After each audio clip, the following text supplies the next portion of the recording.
Welcome to Beyond the Seam, the podcast for everyone who loves plastic models, but maybe not the frustration they can bring. I'm your host, Kurt Giese.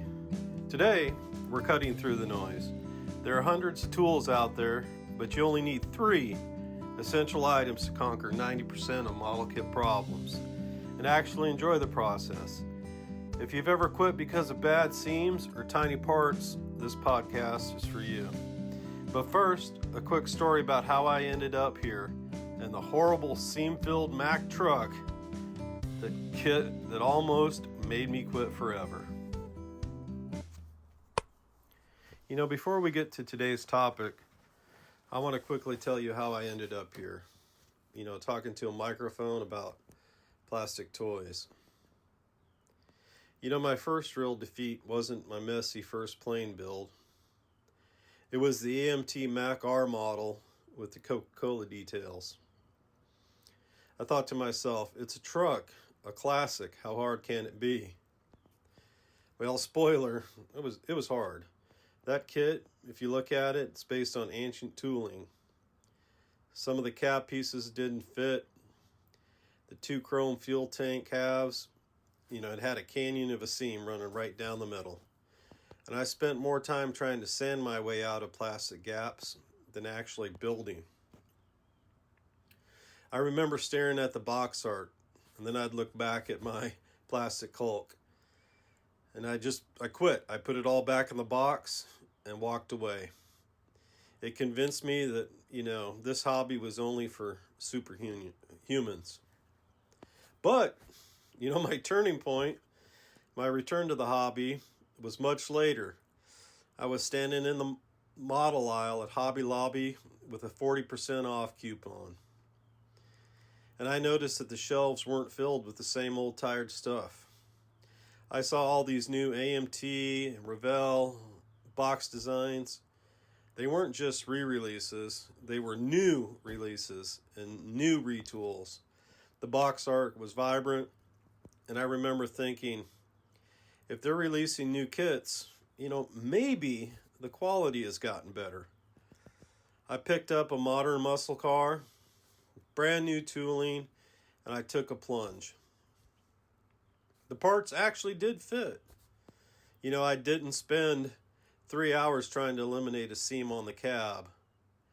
That experience was fun. You know, the quality and variety of today's tools has made the hobby very accessible again.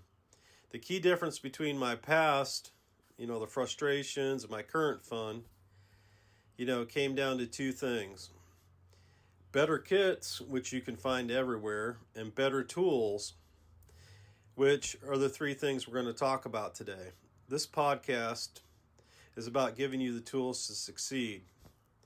Inevitably, even when that old kit with those horrible Mack truck seams seems impossible. Let's dive in. So tool number 1 is what I call the humble number 11 blade. You know, it costs about $10 for a handle and a pack of blades. It's for cleanup, removing parts from the sprue, and refining those edges. You know, don't use your clippers for everything. You need precision. You know, the Mack's truck, that fit was so bad, I wish I had known how to use the blade to carefully shave down the mating surfaces before putting it together. Don't try to sand and step down. Just shave the excess off. Shave that plastic off first and you'll be okay. Tool number 2, lifesaver. The Tamiya Extra Thin Cement. This is model building magic. It's liquid thin, uses a brush, and bonds by capillary action. You know, you put 2 pieces together, then you touch the brush to the joint, and the glue is sucked in. It melts plastic slightly to create a strong weld. If I had used this on the Mack truck, those horrible chrome fuel tanks, it would have created a much softer seam that was easier to clean up and fill. Instead of this hard, thick seam, I got from tube cement. It makes seam filling so much easier. The third tool are fine point tweezers. These aren't the ones you get from your bathroom drawer. Go to a good hobby shop, get a good set with a sharp point.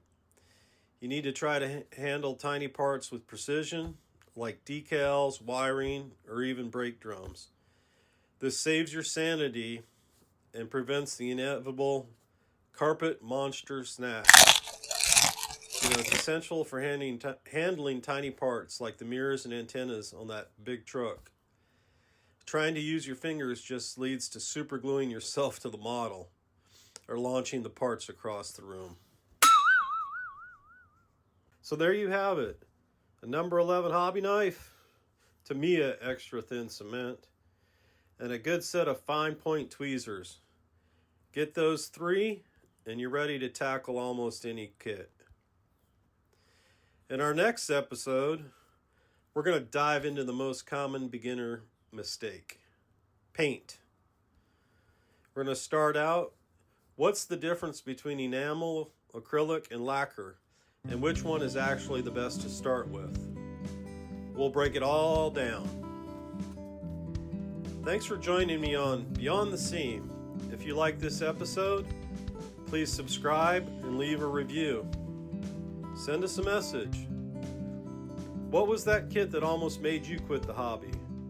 Let us know your model traumas. Until next time, happy modeling.